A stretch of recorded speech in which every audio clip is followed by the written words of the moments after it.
د افغان لوبډلې د لومړۍ ماتې عمده دلایل.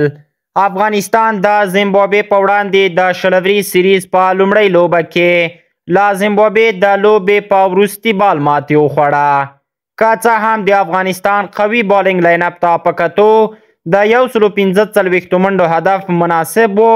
خو د بالنګ په برخه کې د ځینو لوبغاړو اشتباهات د دې لامل شول چې افغانستان له ماتې سره مخ شي.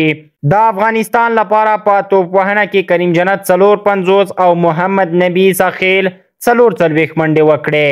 خو د پیل د لوبغاړو ناکامي او مسؤلیت نه اخیستل افغانستان د لوبې له پیل بیا تر پایه په فشار کې واقع کړ او وروستیو توپ وهونکو ته لوبه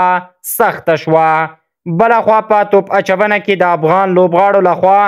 د کیچونو غورځول او د مس فیلډینګ واقع کېدل او د دې ترڅنګ د نوین الحق لخوا په یوه اور کې څو پرله پسې نو بالونه وایډونه